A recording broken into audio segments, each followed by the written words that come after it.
tarde, boa tarde, boa tarde. Hoje a gente vai para o nosso capítulo 8 de português e a gente vai começar a reforçar tudo aquilo que a gente já vem estudando. Então, vou compartilhar minha tela aqui para a gente ver lá que nós vamos fazer o capítulo 8, da página 40 a 55. Nesse início de módulo, nós vamos voltar a falar dos contos populares brasileiros. O que são contos populares? Esse popular é de conhecido. O conhecido é de passar de boca em boca, de pessoa para pessoa, né? Que passou de geração em geração. Aí você pode me perguntar assim, professora, mas passar de geração em geração não é de família para família, de pai para filho? Geração para geração não são só as coisas da nossa casa, da nossa família. Quando a gente fala de contos populares, também acontece de passar de tempos antigos para tempos mais novos e vai se renovando com o passar do tempo. Por quê? Esses contos, eles surgem do nosso imaginário, do fictício, do coletivo, onde pessoas se reuniram para poder formar esses contos e assim eles vão passando e assim eles vão dando continuidade. E assim como, por exemplo, o nosso folclore, as lendas, né? O Saci Pererê, a Mula Sem Cabeça, a Iara, são contos populares. Por que popular? Porque são muito conhecidos, né? Só que não são histórias verídicas, ou seja, verdadeiras. Surgiu do imaginário, até porque tem magia, tem feitiçaria, tem várias coisas acontecendo que no mundo real não acontece. Então, se você observar aqui, ó, a gente vai falar do bicho manjaléu, né? Aqui logo na capa ele está falando para a gente que é um conto popular. Por que popular? Porque muitas pessoas conhecem. Ah, mas eu não conheço, aqui em casa ninguém conhece também. Às vezes esse conto já foi muito popular, mas com o passar do tempo pode acontecer de deixar de ser, ok? Então, lá nas outras aulas a gente falou sobre os contos de esperteza, sobre os contos de animais e os contos de exemplo, certo? A gente vai retomar um pouquinho essa história e que a gente vai falar um pouquinho das coletâneas. Coletâneas são as coleções de tudo que a gente estudou dos contos brasileiros. Então, são essas histórias anônimas. O que é anônimo? Não tem quem assinou, a gente não sabe exatamente de onde veio. Ela veio de uma tradição oral, ou seja, era muito mais contada, até que alguém decidiu colocar num papel para poder passar, né? E a gente sabe que elas vão sendo recontadas, ou seja, vai passando, sofre versões, né? Então, como a Pro tinha falado ali, vai sendo criada do imaginário, do coletivo, tem muita inventividade. O que é inventividade? Invenção. Vem muito do engenho, que é a nossa capacidade de criar histórias, né? A gente traz animais falantes, tem seres encantados, príncipes, princesas, monstros. E também, além de tudo isso, tem os causos, que são formas contos populares de se referir. Até porque tem aquele ditado, né? Quem conta um conto aumenta um ponto, por exemplo. Então, por isso que as histórias vão sempre se diversificando e esses causos vão tendo esperteza, artimanhas, mas não necessariamente de fazer o mal para a pessoa. Então, aqui neste capítulo, a gente vai estudar e vai analisar essas narrativas. Como assim, Pro? Lá na história do Mageléu, a gente vai separar a nossa investigação. Lembra que eu sempre falo que a gente tem um começo, um meio e um final? Então, a gente tem uma situação inicial, uma situação que é um conflito gerador, que é o meio, e uma situação final. Então, nossa leitura vai ser diferente. A gente vai ler a situação inicial, responder algumas questões. O desenvolvimento, responder algumas questões. E a situação final. Mas antes, você vai fazer para mim o super desafio, que é fazer uma lista de contos que podem ser incluídos na coletânea desses amigos, indicando contos do que se trata. Pro, posso usar os contos que a gente já estudou? Pode. Então, por exemplo, aqui, ó, contos de esperteza. Então, aqui na frente você pode colocar lá o nome. É a sopa de pedra, é um conto de esperteza. Ah, Pro, posso contar a história do Alto da Compadecida? Pode, né? Que é o do menino lá que é todo esperto? Pode. Pro, e o conto de animais? A Festa do Céu, o Urubu e o Sapo? Pode também. E o contos de exemplo, que é aquele conto que a gente aprende alguma coisa com ele? O rei, né? Roubo do tesouro do rei. Pro, e da cegonha, da raposa, da formiga? Podem ser esses tipos de conto? Eles até se assemelham, mas a gente não considera conto de esperteza, nem de animais, por mais que tenha os animais ali, nem de exemplo. Nós consideramos eles como fábula, lembra? Porque essas fábulas lá no final tem bem escrito assim, moral. Então terminou a história, mesmo que tenha animais falando, no fim está escrito moral bem grandão, que é o ensinamento. Nos contos de esperteza, contos de animais e de exemplo, a gente até tem uma moral, a gente até aprende, mas é lendo, né? Não vai estar escrito lá no final. Então, aqui, quando ele pede sugestões desses tipos, é assim.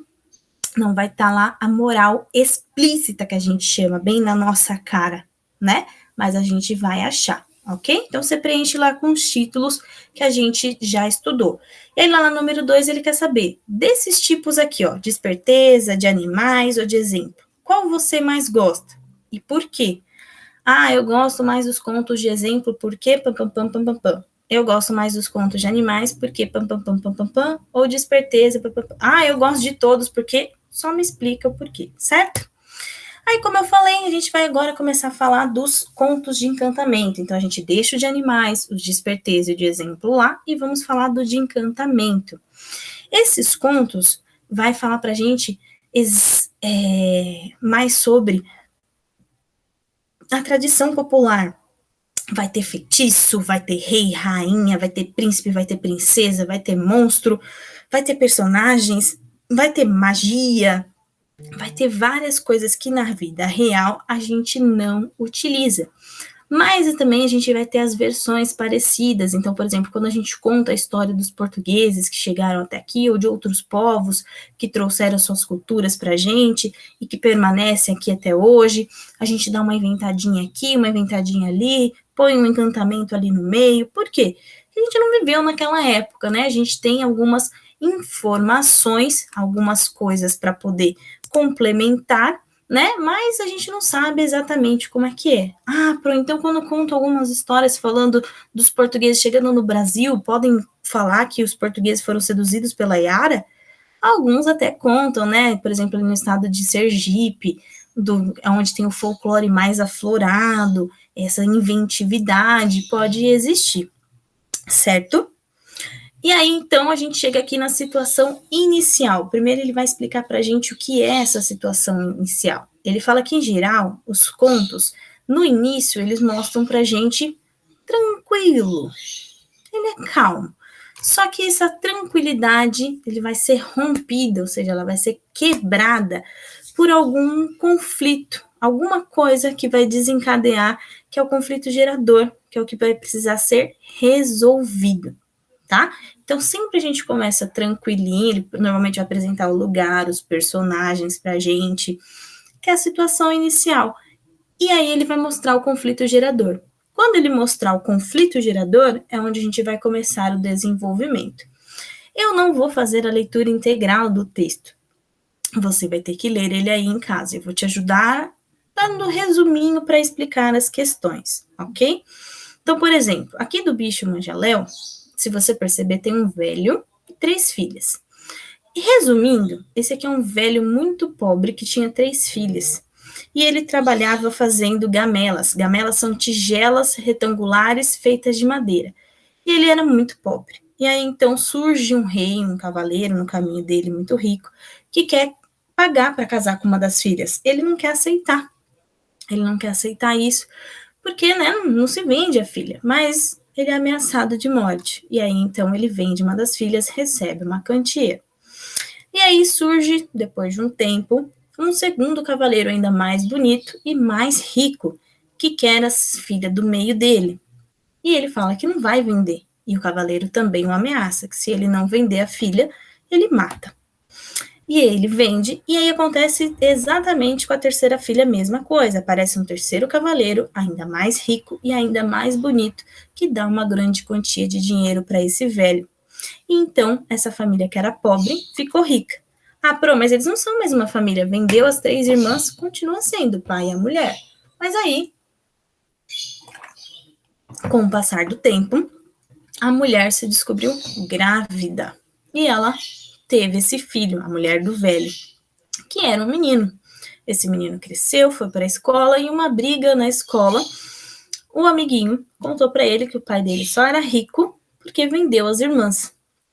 O menino ficou pensativo, mas não contou nada para os pais. Quando ele cresceu, é que ele fala para os pais que sabe das irmãs e quer sair para procurá-la. O pai até, né, topa, fica meio assim, ele pede autorização. Agora eu quero que você reflita. Você vai ter que ler, tá? Para poder entender melhor a história. Aqui eu estou te dando um resuminho. Mas eu quero que você reflita onde nós paramos. Então pensa. O pai perdeu 3 filhas porque ele estava sendo ameaçado. Ele não vendeu porque ele quis. Ele não tinha intenção de ser rico, de querer ser rico para sempre. Ele foi obrigado. Vendeu, ok, teve um filho. De repente esse filho cresce e quer sair por aí procurar as irmãs que ele nunca nem viu, nem sabe onde está. Será que não gera um conflito aí? Então vamos ver. Aí vem a questão número 1. Ele fala assim, ó, na situação inicial dessa história tem vários acontecimentos que foi mudando as circunstâncias. Então, para a gente entender melhor, a gente vai responder as questões. Qual era a situação inicial do pai? Ah, ele era um velho que trabalhava com gamela, muito pobre, tinha 3 filhas. Olha isso, essa era a situação. Ah, mas ele não vendeu as filhas? Isso é depois, como que era o início, tá? E aí lá, eu quero saber depois o que ele foi obrigado a fazer. Depois do que ele foi obrigado a fazer, o que causou para a família, tá? E aí, então, mudou, né? Ele ficou rico aqui. Depois que ele ficou rico, então a gente está seguindo a ordem da história. Que outro fato mudou novamente a história? Ah, a mulher dele ficou grávida. Tá, ele teve um menino, o menino cresceu. E aqui você precisa prestar atenção. Por quê? Porque são 2 questões em uma só. O que aconteceu com o filho? Ah, brigou na escola, descobriu que tinha 2 irmãs. E o que causou na história? Ele quis sair para procurar as irmãs, tá? Então, entre tudo isso que aconteceu, as irmãs ser vendidas, ter um filho, esse filho crescer, brigar na escola, descobrir as irmãs, de tudo isso que a gente leu na situação inicial, o que de fato é o conflito que vai dar o começo para a gente começar a entender a nossa magia, a história? A viagem do filho. Por quê? Porque eu não falei para você que a história é de reis, rainhas, de magia, de aventura? Como que isso pode acontecer se até agora não aconteceu? O que precisa acontecer para ter tudo isso? Alguém fazer alguma coisa. Então, seria a viagem dele, tá? Lá na letra G, você vai marcar um X nas palavras que quebram a rotina dos personagens, né? Então, por exemplo, na manhã seguinte, então, um dia tinha passado, depois, o que quebra? Que a gente está contando uma história e você põe aquela palavra e dá uma quebradinha no meio. Você marca a opção ali para mim, ok? E aí, lá na letra H, ele pede para você ler as expressões. Um dia, na tarde seguinte, pela tarde seguinte, depois, quando chegou o tempo, quando já estava moço. E você vai marcar um X para mim do que qual é a função dessas palavras. Indicar a passagem de tempo ou indicar um lugar da história acontece. E aí a gente chega no desenvolvimento. No desenvolvimento de um conto, de encantamento, o herói ou a heroína deve passar muitos desafios e superá-los, né? Porque senão não tem graça. Então a gente vai descobrir o que aconteceu com o nosso jovem rapaz lá. Esse rapaz saiu, né? Tô, resumindo, a história é bem grande, você precisa lê-lo na íntegra, tô só tá explicando para poder explicar as questões. Então falou assim, quando ele saiu lá para procurar as irmãs, ele se deu de cara com esses 3 irmãos brigando. Por quê? Tinha uma bota, um pé só, uma carapuça, que é igualzinho o chapéu do Saci Pererê vermelho, e uma chave. Ele não entendia porque que aqueles irmãos estavam brigando por aquilo, mas ele entendeu que tinha alguma magia, alguma coisa ali por trás, né? E aí ele perguntou, para que serve isso? Aí o rapaz falou assim, não, essa bota aqui, quando você põe ela no pé, ela te bota, que é de colocar, em qualquer lugar onde você quer ir. Ele falou, tá bom. Aí, como ele tinha dinheiro, né, ele era rico, ele deu uma quantia para os moços, ofereceu bastante dinheiro e ficou com as coisas, né? Ele ficou com a chave, com a carapuça e com a bota. Ele calçou a bota e falou, bota-me na casa da minha irmã. E aí a bota levou ele, numa magia, uma bota viajante. Levou ele para a primeira irmã. Aconteceu algumas coisas, ele acabou conhecendo o marido dela, que era o rei do peixe. E aí o rei do peixe, quando descobriu para que a bota funcionava, falou assim, nossa, se eu tivesse a oportunidade, eu ia querer conhecer a rainha ai, fugiu o nome agora. Eu ia querer conhecer a rainha, vou lembrar, né? E aí, então, ele deu uma escama pro cunhado e falou assim, olha, Se você precisar, você vai falar assim: valha-me o rei dos peixes. Então ele deu uma escama para o cunhado que era poderosa, que tinha magia, né? Então, se ele precisasse usar, ele ia utilizar essa escama. Mas aí o moço falou assim: não, eu quero, né, ir visitar minha segunda irmã, preciso de conhecer, não posso morar aqui com vocês e vou. Colocou a bota e falou: bota-me na casa da minha segunda irmã.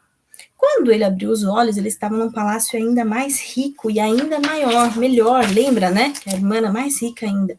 Passou algumas coisas, tudo que ele viveu lá com o rei do peixe, ele viveu com esse rei também. A diferença é que esse era o rei dos carneiros, então imagina o rei do carneiro mesmo. E aí, quando ele foi embora, o rei deu para ele um pedacinho de lã e falou para ele, se ele tivesse em apuro, ele podia falar: valha-me o rei dos carneiros, e aí ele seria auxiliado, né? E o rei dos carneiros, quando entendeu para que servia a bota, falou assim que se ele tivesse ela, ele utilizaria para ver a rainha de Castela, lembrei o nome da rainha, que foi o que o rei do peixe também falou. Aí ele falou, reparou nisso, falou: nossa, o rei do peixe, o rei do carneiro querendo conhecer a rainha de Castela. Falou: não, mas não vou ver ninguém, eu preciso ver minha terceira irmã.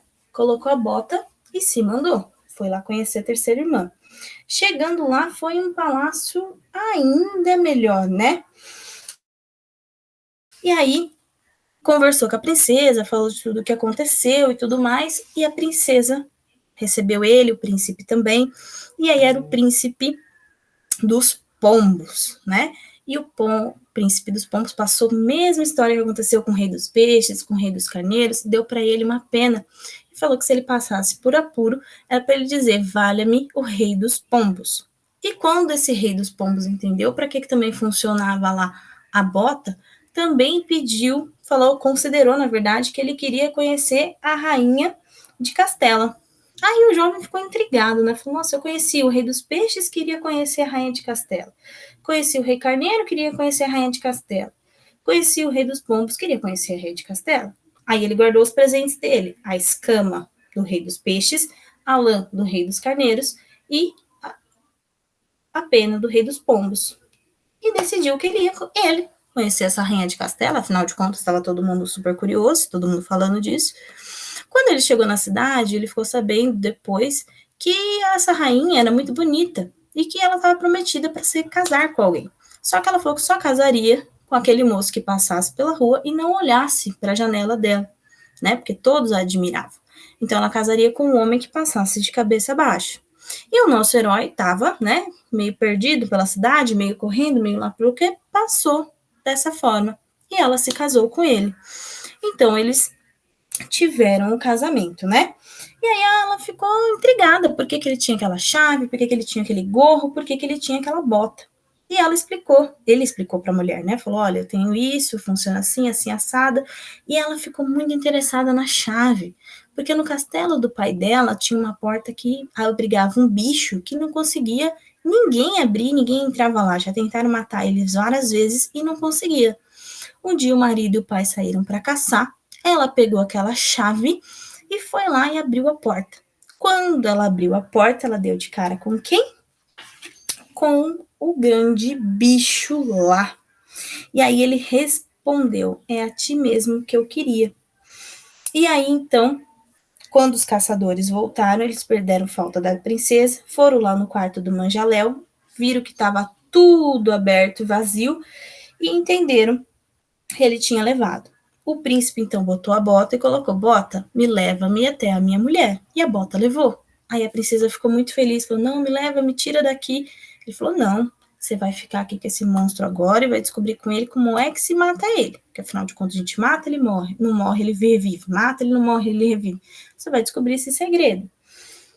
Aí ela falou: tá bom. Aí ela foi lá tentando, conversando com ele, dia após dia, dissuadir. Ele ficava muito bravo, muito nervoso. Ele falava que não, que ele não ia contar, que ele não ia contar.